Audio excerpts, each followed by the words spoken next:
Otto, thanks very much for talking to us today for Keep Cardiff Live. Very nice of you to do that. When we were talking just now, before we went on, I was saying that you're based in the South Wales Valleys, Ferndale, in fact, I think, which is kind of heartland of the valleys, really.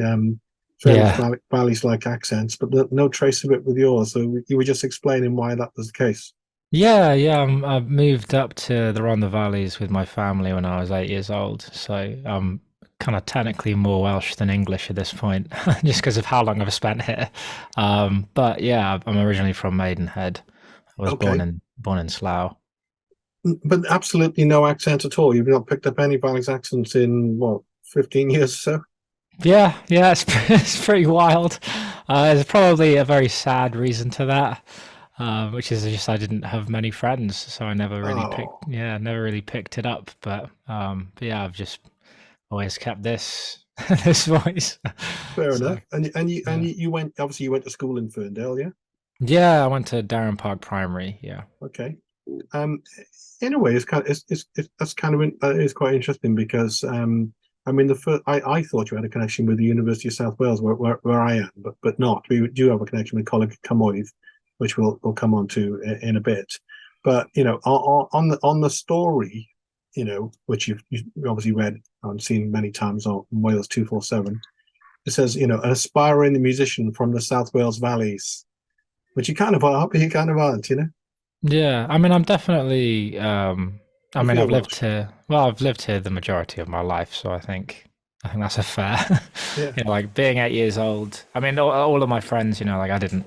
Being eight, you don't really keep in touch with people. So yeah, the majority of my life is in Wales. So yeah. What was the initial interest in music and songwriting? Does that come from your folks? No, neither of them are very musical at all. So my mum's a teacher and my dad's a builder. And then yeah, I don't know. Like I said, I didn't really have much in the way of friends. So I Well, that's think maybe why music. you wrote, you know. Yeah. I mean, I think like coming home from school and picking up a guitar is, yeah. Like I just spent a lot of time sort of honing my craft and my songwriting through my sort of like late teens into my early 20s. So, So who would that have been? Who would you have been listening to? You know, who was first kind of pricked up your ears, you know, to play? oh, I mean, there's loads of singer-songwriters that use Bon Iver or Bon Iver as Oh, I a love Bon Iver. yeah. So like, there's Absolutely love their loads. stuff.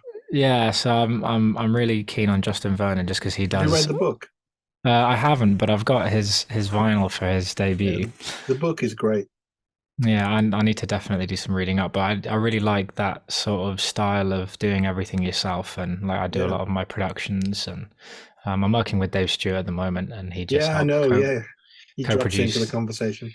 Yeah, so yeah, he helped co-produce the most recent album, which is really cool, and he's really sweet, and yeah, it's just fantastic working with him. And he's like he executive produced it, and then a lot of the tracks were actually done in my home studio in the Rhondda. So yeah, So it's interesting the Bon Iver thing as well because in the book, you know, Justin Vernon he talks about you know going into that kind of really cold environment in the you know in the northern part of America and you know seeing being surrounded by wolves and all the rest of it and the whole process and of course the original stuff for Emma the yeah, original one which kind of was the first thing I heard from him which I thought was amazing yeah. you know and there's obviously some sort of painful kind of autobiographical stuff going on there.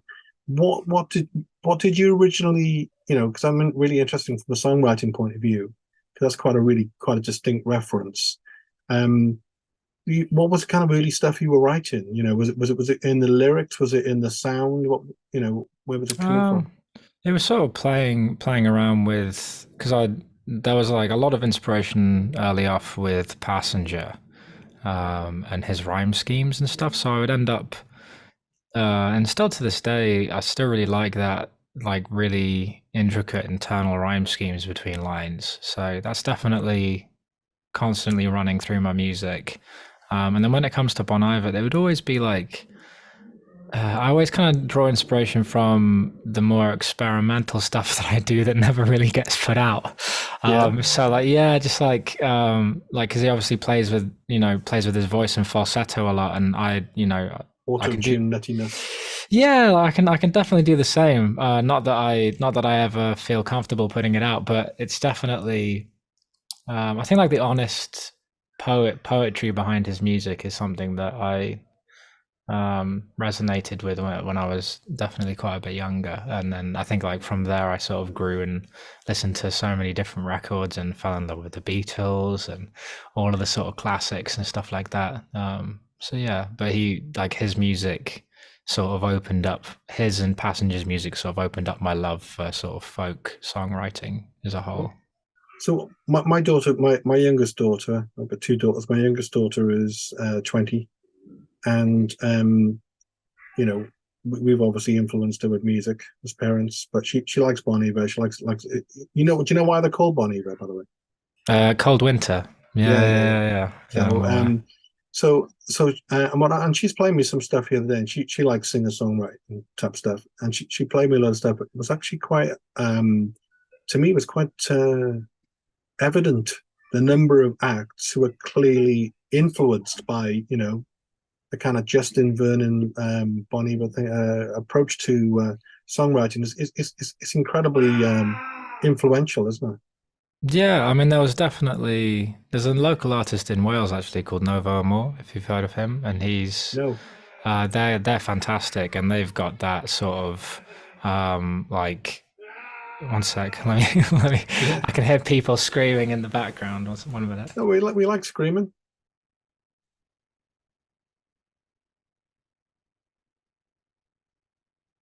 stop them screaming. There we go. Yeah, yeah, it's all done now. They were It's just the weekend, bit of screaming. yeah. I've got my nephews over, so Oh, have you? All right, okay, fair yeah, enough. yeah. Um, so we were talking about songwriting and kind of influences, etc. I guess your folks bought you your first guitar, yeah? Yeah, it was my dad. He bought me my first guitar. So I've interviewed loads of musicians, some of which are quite kind of successful and famous, and it quite often comes back to, the parents, the rents as they call them, buying you your first guitar and looking back on it, maybe in years to come, you'll maybe see that as something quite special. Do you still write on it? Um, no, not really. I mean, it, it it definitely served its purpose as my first guitar. But it plays really badly and it's got a dreadful pickup in it. Oh, So fair enough. yeah, so my main gigging guitars, my main writing guitar is a little bit nicer since Uh, then. so what was your first one, and what's your current one? I mean, I don't want to like slander makes, but there was I mean, my first one was Adam Black guitar, which is I don't know where they got it from or I where don't my know dad Adam got Black it from. actually. Yeah. Yeah, so it's good. Like it was really good. Like for a starting out guitar, it was exactly what I needed. And then yeah, my current gigging guitar is a Hudson Vincent, I think is the name So of it. my favorite guitar that I play is a Hudson Stage King, Oh wow, cool. That's very which is a cool. great guitar. Really really good guitar. Yeah. Yeah, I want to get a couple others. The Dave's. Yeah, I want to get some like electric guitars because I think Dave's sponsored by some pretty cool electric guitar Oh yeah. makers. So yeah, it'd be amazing to get that. I think the most recent guitar I've got is a nylon string Yeah. Is that the one and behind you? yeah, yes. There's loads of Yeah. instruments in this room. It's a complete mess because I've been, Oh well. I did the debut Creativity is messy. album. Yeah, I mean, I just finished the debut album launch on Saturday, so it's just been like Wow. I had to move. I had to like hire a disco ball, and I had to like take my whole As you do. bedroom. Yeah, I Yeah. had to take my whole bedroom into Club Your Bar down in Cardiff. So it's just like Oh wow. the car was completely packed to the brim, so I haven't really had a chance to tidy it up yet. How did Um, that go? oh, it was absolutely beautiful. I hired a couple people to film it, so I've got to edit all the footage together myself now. So I do a lot of the editing and all the social media stuff. So it's still all in house on my end, which is nice. It means I So have a have lot you of have you control. played a club even much before? Oh yeah, Yeah, yeah. I've supported Bare Naked Ladies lead singer Stephen Page. He was doing his Canadian tour, so did Club Bach with him. I think I played Soonfest years and years ago. I think. Um, yeah, I mean, it's like my career spans for since I was 18, so Yeah, it's seven it's years. yeah, it's already quite a hefty. But I started out by busking, so like club. My first ever time playing club was like a real big experience. This was my first time headlining upstairs. I'd like supported Lloyd Sherwood recently in upstairs, Leon Stanford in I upstairs. know Leon. Yeah, Yeah, I know Leon really really well. So he's a yeah, cool guy, isn't he? yeah, he's really sweet. Yeah, Yeah, he's really, really lovely, and he's putting out some really brilliant music lately. yeah, So yeah, very yeah. cool. He plays in a bar near me. I live in Pontyclun, so he plays in a Oh, bar near me. Yeah, yeah. yeah, yeah, he's fantastic. He's Yeah, I very do love funny him. as well. Yeah, he's like the life of the party. I love him to His bits. language is incredibly bad, but he's very very entertaining. So Yeah, that's for sure. you've achieved a lot of things really quickly, haven't you? I mean, do you feel lucky? Do you think things have just like fallen at your feet, or what would you say? That's a fucking hilarious sentence. No, things have not fallen at my feet. Okay, I've worked very hard to be where I am. yeah, Yeah, like I've worked in the industry. Like I started out by busking. hmm.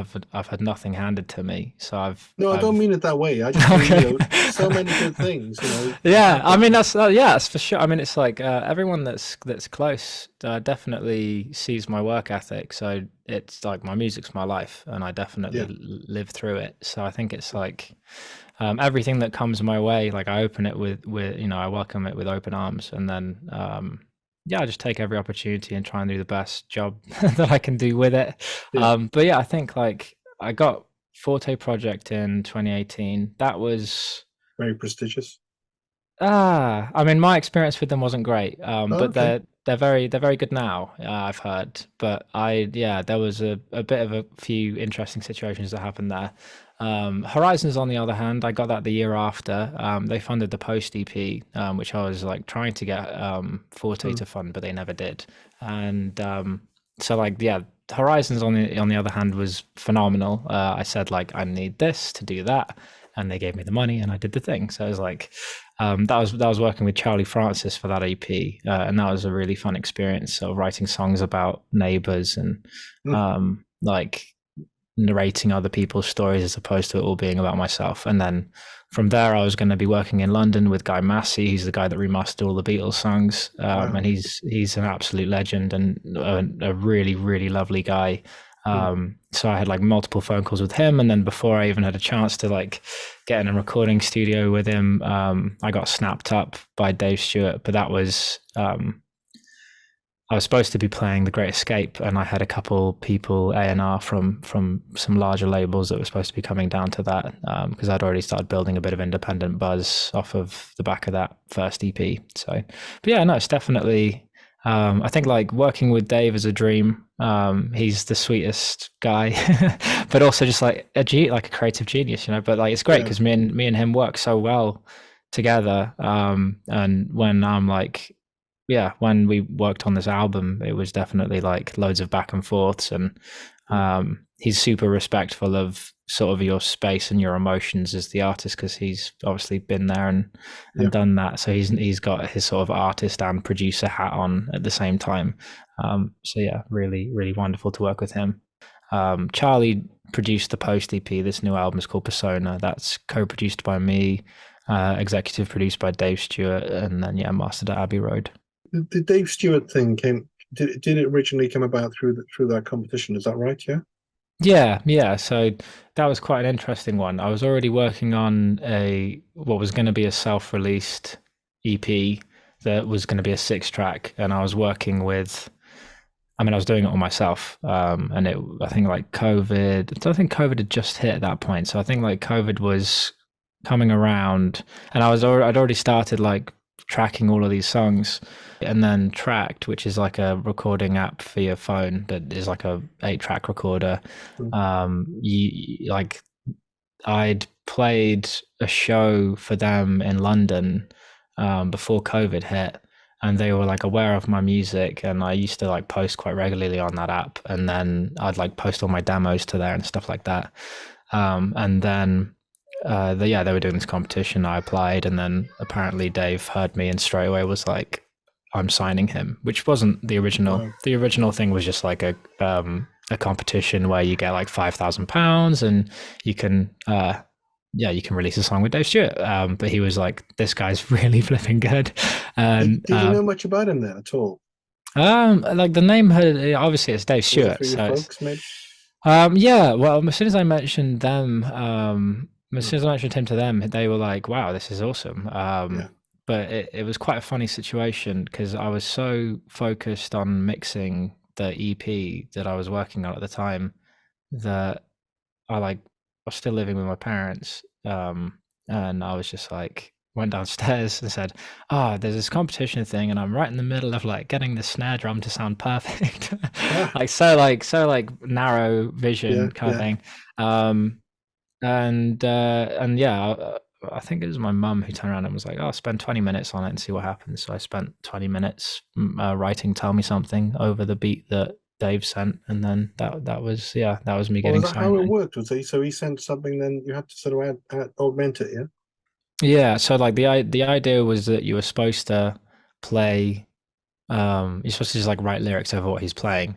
But as soon as I heard what he was playing, I thought that it was a little bit boring. It was like G minor, F major, G minor, F major, just back and forth and back and forth and back and forth. He wrote pretty Um, simple songs, Dave Stewart. You know, a lot of the hits were quite simple, yeah. oh, but yeah, he's incredible. Yeah. But I Nothing straight wrong with away, that. oh yeah, I straight away took those chords and expanded them and gave it more like harmonic value, and then yeah, wrote the lyrics on top. And yeah, I think it's because like it straight away stood my stuff out from everyone else that was applying, because everyone else was just doing his beat. All I did was take his drum groove that he'd sent, and I'd written an entire different song basically on top of it. Wow. And then he saw that and was like, "That's talent," and then he signed me. So I saw a yeah. picture. First thing I saw of you actually was I think it was not that long ago. You posted something. You were outside a music shop, I think, with Dave Stewart by looking at a guitar shop. Yeah. Yeah, yeah, it was the first time I actually met him in person. That was a really wonderful, wonderful sort of lunch breakfast thing. And yeah, he went out and he bought the nylon string that's behind me as a sort of Okay. like welcome to the label. Oh, nice. Yeah, it's been wonderful because I think we'd already released two singles at that point remotely through COVID. So um, yeah, so it was like just a nice to finally meet you kind of vibe because we had a Yeah, lot yeah, of yeah. Zoom calls, and like in the making of this album has spanned a very, very long time. As I said, I was working on what was going to be a self-released EP. So a lot of those songs ended up making the album cut, and that was all the way back in 2019. And now here we are in 2023. So that's like a 4 year period of having these songs in my back catalog, just kind of like waiting for them to get out. But yeah, there was a lot of like phone calls from Dave in Nashville in Blackbird Studios. He was doing a box set called Emily McQueen, and when he had a bit of free time with those session musicians, he would be like, "Oh, I've got this guy on my label, and let's quickly do some of his stuff." So it'd kind of like be in the in between moments, and then eventually. Like I'd written, because I was waiting so long for sort of the real production to kick in. I'd written enough for about another two albums. So then he was like, "Let's scrap this EP. Let's do it as an entire album." It was a Sunday, I think, and he was like, "You've got till Thursday to get the entire album together. Can you do it?" And I was like, "Yeah."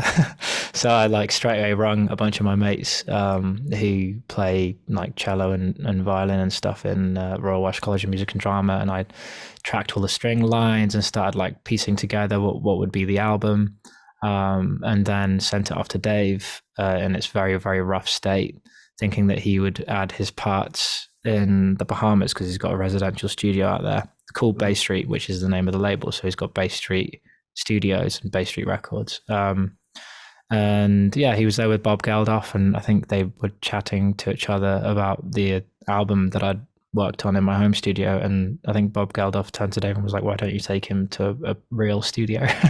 Ah, and then a month later, I'm in Nashville, tracking with some of the best names in the music industry who have played for everyone like Stevie Nicks and Dolly Parton and stuff like that. wow, So yeah, very cool.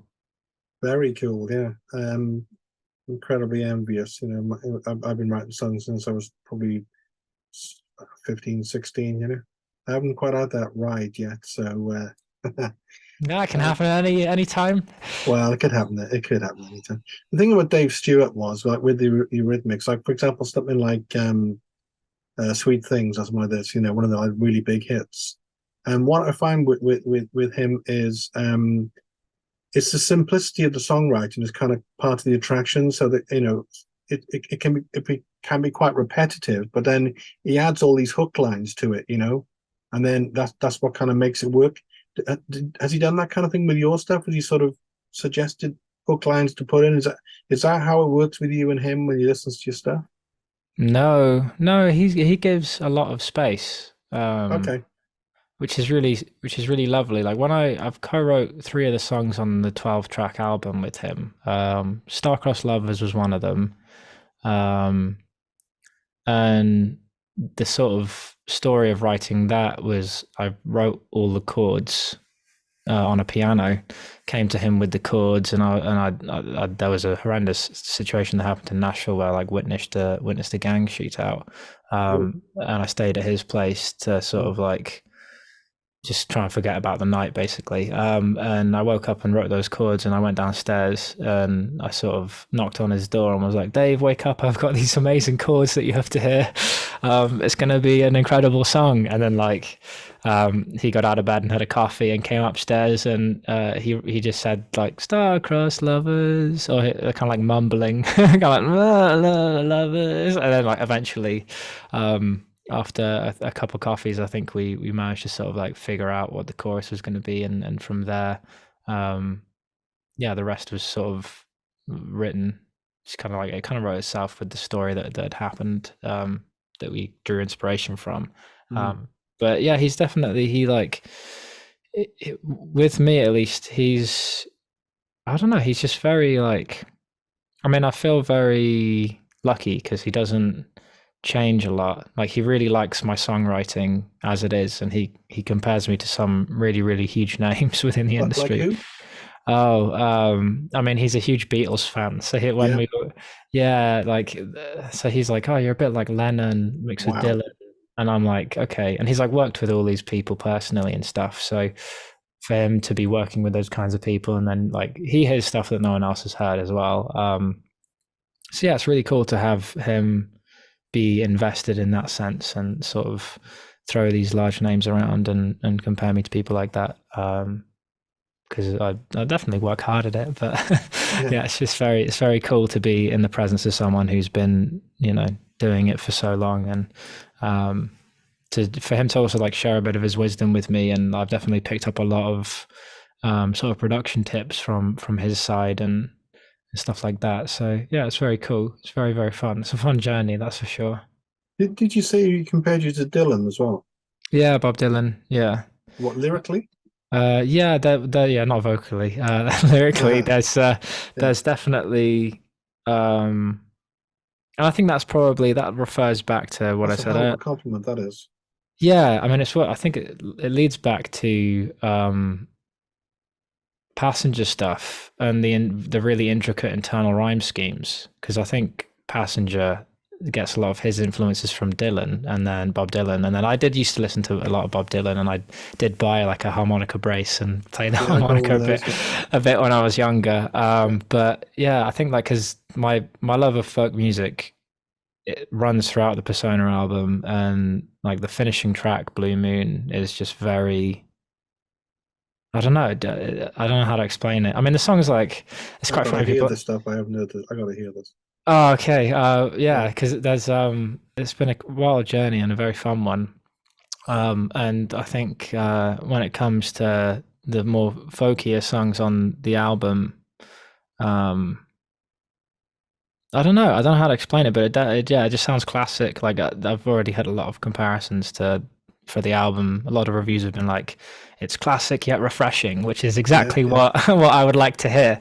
Because like I yeah. definitely have a love for classic records, but I also, it's bad to just be considered the next blah blah blah. Like you should try and carve out a little world of your own kind of thing.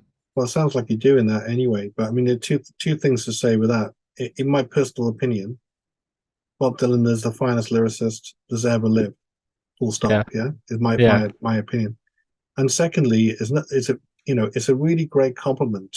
But sometimes it's sometimes you hear a song. It's not that it sounds like something else, but it sounds like the kind of thing which is has that kind of has been around for a while. That's a really really good thing for somebody to say to you about your songs.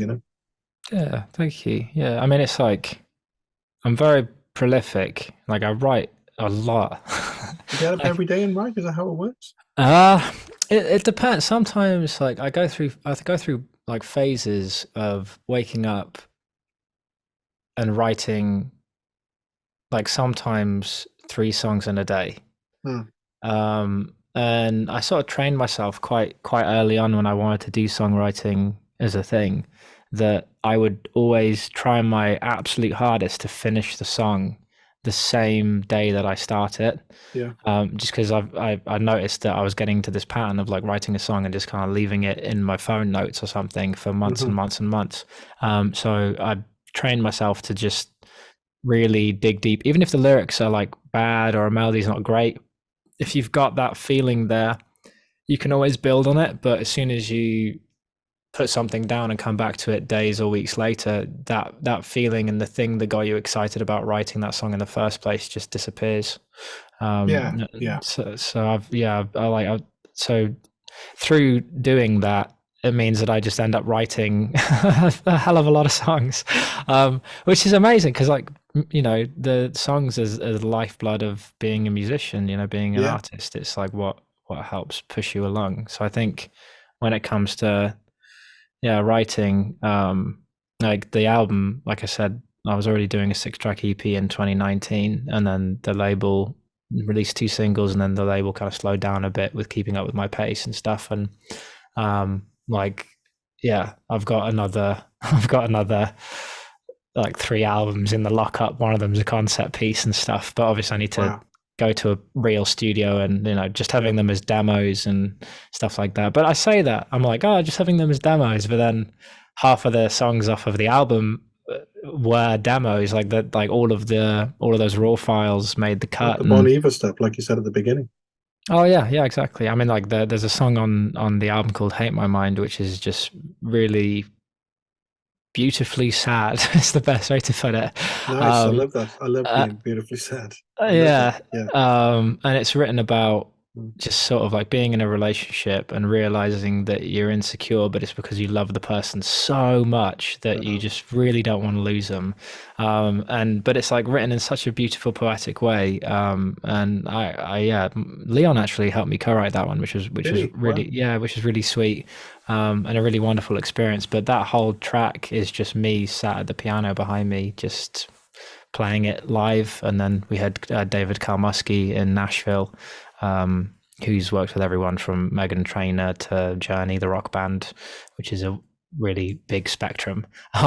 But yeah, he's great. He mixed the album, and he just took my raw files off of a lot of the songs and put them together. And Dave also did the same. Like I said, when he was talking to Bob Geldof about all the stuff, like I'd sent a bunch of stuff to him beforehand, and he'd already been working on a lot of it for quite a while. So it's just like his schedule gets quite busy because he's such a busy boy. Yeah, Yes. Dave's friends with everyone from like Hans Zimmer to Pharrell Williams. Is he? Uh, Wow. yeah, I mean, I obviously can't say a lot because like he shows me photos and he's like, never tell anyone. And I'm like, Ah, okay, right. but like he's I mean, he's the reason why Katy Perry wrote "I Kissed a Girl." Um, Wow. so he's got a very large and interesting career behind him, and he knows a lot of people. is, Yeah. is all I Yeah. can say. There were some pretty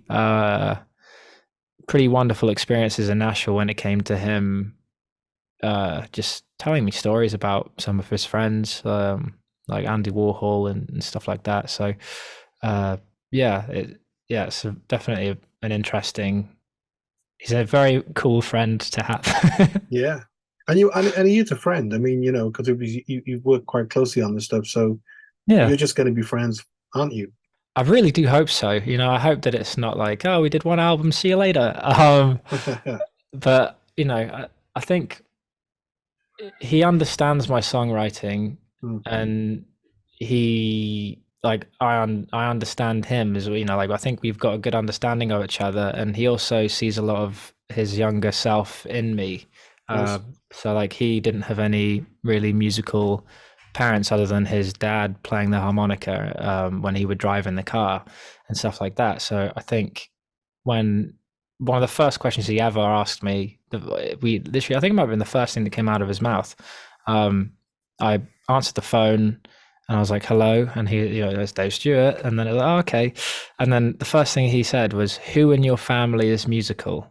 Mm, It wasn't like is, it was like who, and I was like no one. I was like, there's no one in my family plays, like no one in my close family plays an instrument like that. I've got a very, very, very, very distant relative who plays saxophone, but like he lived in Sweden for forever, so I never met him. Actually, for mm, my 17th birthday, I flew to Sweden to meet the only musician in my family as my birthday present. wow. So like that's like yeah, so like my love for music, I think really came from. It's really weird because like only till like last year, I said to my mum, I was like, "You do realize that you've like never told me what your favorite record is, like what your favorite artist is. Like you never really like gave me that upbringing, which is really peculiar because then like music sort of found me in a way, and I Yeah. think Dave had the exact same experience, and I think he sort of talks a lot about that in his album Ebony McQueen. It's about this sort of like um, character that he's created that embodies music, sort of discovering him and taking him on this journey. So yeah, he sees a lot of that journey of his younger self within, because he also produces a lot and I also produce a lot, so it's all very mirrored. So it's just nice to have someone understand um, like what I'm doing and the art that I'm putting out. So you produce in your home studio, I Yeah. guess. Yeah. Yeah. I've got two TLM 103 Neumanns. I've got one Neumann KMS 105. I've got an old Yamaha E1 from 1973.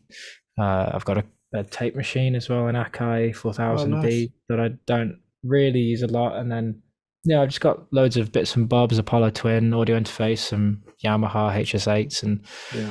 some bits and bobs, and a bass guitar that's really nice actually. Marcus Miller, British and jazz bass or whatever it is, and then I've got a bunch of acoustic guitars. So yeah, so To use the movie analogy, you had me at Neumann. yeah, You know, yeah. you'd said enough. To ask you a slightly different question then about your parents, because I obviously assumed it would have been influenced by your parents. It was interesting that you weren't. So if I was to meet your parents, right, I don't know, at a dinner party or whatever, not that I go to dinner parties, but if I met them and they said, so what's your son like then? How do they visualize you in terms of your thing, do you think? In terms of, I mean, what you are, what you're becoming, what you're about. I mean, I've definitely had moments where like I worked too hard. Like I threw away um like at the launch party that recently happened, my mom's boyfriend Victor said to the head of BBC Radio music sector, like he threw away his younger years to chase this, which I did. I didn't go out and party. I didn't have friends. I just like fully involved myself in music. I read up on Dylan and the Beatles and read up on everything and just completely yeah, just like I mean, my mom never told me what her favorite record is, but my dad was like told me quite a while ago that he used to sneak on ELO, electronic light orchestra records and stuff when he was a kid. Hmm. So Well, I Dave Stewart listened, would get that. yeah, so I listened to a lot of that, and in some of the demos that I make, I definitely hear that sound come through because I love mellotrons Yeah. and those sort of old vintage warm sounds and stuff. So I think. I don't know if you were at a party, I think they'd just be like, "We're so proud of him." Good. But also they completely see me work. Like they see, I love it, and like it's really weird to call it work. But like, for example, I went to, this is just in the past few days. I went to London to be at an event to like congratulate Dave on a vodka that he's just started called Poetry. It's like a premium 5 times distilled thing. So I went to that event, and then I had to get on a megabus at like midnight and travel 5 hours till 5 a.m. And then I slept in my car for 2 hours. And then I got up and drove all the way to Pembrokeshire to write songs with children as a form of therapy, Oh wow, which I that's do great. as like a side thing. So, like, that, you know, they see me tired, and if I'm like using their house to crash, but they like, my mum sees me tired. My dad lives a bit far away now, but they're just forever proud of what I do. But they also, understand the, like, I don't know how many times my mum was like, just take a break, kind of thing. Yeah, yeah. Have a day off, and I'm like, you don't understand, because I don't have a manager and I don't have an agent at the moment, which will change very soon. But Mm. it's a lot of emails, it's a lot of making sure stuff is going to happen, and yeah, like building the buzz around your career, because like no one's going to care as much as I do. I mean, hopefully one Absolutely day right. I'll Totally right. get a manager, but no one's going to push as hard as I push. So Nope. um, so yeah, like I think yeah, they're proud, and they always say like, we know you're gonna, like, and a lot of people say this, like, we know you're gonna do well. Like, it's not a, like, I had the Gaudis support me, and they're fantastic. They've been in the industry for a long time, and um, they're friends with like Amy Wadge, Yeah. and yeah, I had them support me, and they were just so sweet. And at the merch tent, one of them came up to me and was just like, it's not a case of if, but when, like, it's just a matter of when it'll happen. So yeah, everyone always says that, which is really sweet. And like Beth and Alvin turned around and said, "You're Wales's biggest biggest kept secret," and that needs to change. She was like, "You're our best kept musical secret." I mean, I did support Tom Jones on tour. That was like nine Did and a you? half, yeah, 9,500 and 7,500 people. So that was Did for you spend his. much time with him? It was just after COVID, so it was very sort Ah, of right. like, yeah, like Mm. making sure that he's safe and stuff like that. But he signed a photo for my mum because it was her birthday, which I thought was really sweet. So yeah, he signed a photo for her to sort of say happy birthday, and that's in the front room, which is funny. Wow, that's nice. Yeah, I mean, that was, I think, a moment where my mum was like, "Oh wow, you're doing really well," because like she got a signed autograph from Tom Jones. Um, Wow. yeah, he's the head honcho Yeah. musically in Wales. But yeah, I think yeah, like yeah, I think, I don't know how to explain what they would say in a party other than just, we're proud. And I'm glad I asked you anyway, because you gave me loads there. But Yeah. I mean, I'm just looking now, at Persona, you're obviously already getting a fair bit of press. And Dave Stewart's clearly all over it, through the Eurythmics and kind of stuff as well. Um, you're getting noticed. What's the immediate future? I suppose you're going to be touring it, are you? Yeah, I mean, I did the album launching club in upstairs of club. That was just an absolutely beautiful night. Like, when I think about it, I can't stop smiling. Mm. Um, it was just incredible, and I would love to have the chance to take it on tour and do that. Being Managing myself means that it's like my job to get all those emails together and book the venues and all this sort of stuff. So Of course, you haven't got the um, management yet, have you? I will do that, and I will, but I know that it's going to be a big undertaking, and I've spent X amount of years working on this album, so I want to Mm. just take a week to. I mean, I say take a week to take a break, but me taking a break is editing the footage from the show, and then eventually Oh, putting it out. So it's like, I don't really take a break, but it's like take a mm. break from performing. So yeah, I will arrange. I want to get shows in Bristol, Brighton, London, Manchester, Leeds, Sheffield, and then one up in Glasgow as well. But I'm already playing. South by Southwest in Austin, Texas, next year, 2024. And I'm flying to Montreal in Canada to play for Montreal Festival, where I'm like supporting a band that's just launched their new debut album. So that would be quite cool. So that's all happening. I would love to get on a support slot tour because I'm relatively small at the moment, like following wise and stuff like that. So it'd be nice to hop on a tour where I can show people that are in to the style of genre that I make, like what I've got to offer, kind of thing. What would your live thing be then? Is it you and a guitar and some sort of ambient sounds, or is it would you be with a band, or how would it work? I mean, I've got a trio that I usually gig with, and we're really tight. So that's Elijah Jeffries and Griff Owen, and they're both just phenomenal players. And then for the launch event, I also had Jack Kelshaw on guitar, and he's insane. I know Jack a little bit. Yeah, he's insane at guitar. So like, yeah. So I've got I've got a good band behind me if I need them.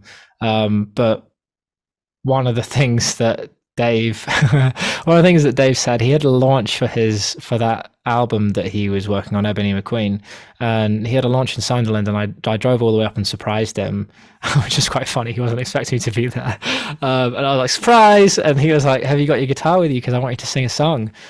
And I went up on stage in front of all of the people there to see his launch. It was sort of like a semi-private event, and yeah, the whole audience went quiet. You could hear a pin drop, and I sung a song off the album called Castaway, just fully acoustically.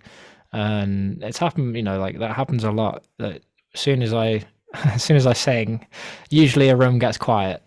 And I've been doing it long enough to know what techniques to do to sort of get a rowdy crowd to listen to you, kind of thing. But yeah, he was relatively like, wow. Well, I mean, he wasn't relatively, he was like, wow, like that was amazing.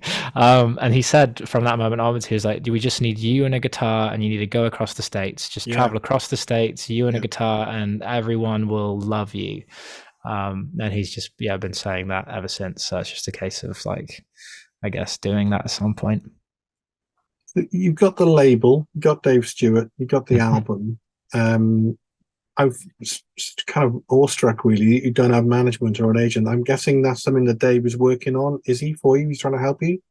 I mean, I think he doesn't want to hand me all the keys to the castle. I think he wants me to. I think he wants me to work for it. I don't know. Beth and Alvin asked the same thing. She was like, you should be getting an agent and a manager at this point. Is Dave doing anything on that front? And I said the same thing to her. Like, I'm not. I think. That's something that, like, a manager's relationship between the artist and the manager should be like best friends, and it's sort of finding an extended version of your family. And I did have a pretty good manager a little while ago, but that didn't work out. So I ended up sort of doing a lot of stuff myself. And with this album release, I've been like chasing up on things, and I don't mind it, but I would absolutely love the time to just completely envelop myself around the songwriting, because that's the whole reason why I do it, is because that's the part that I love. And performing it, like writing the songs and then singing them live to people who understand it is such a release. So yeah, I think like, I want to get I've got there's a couple people lined up. There's been a couple of managers interested, and I've declined because I'm sort of waiting for the right one, I think, to come along.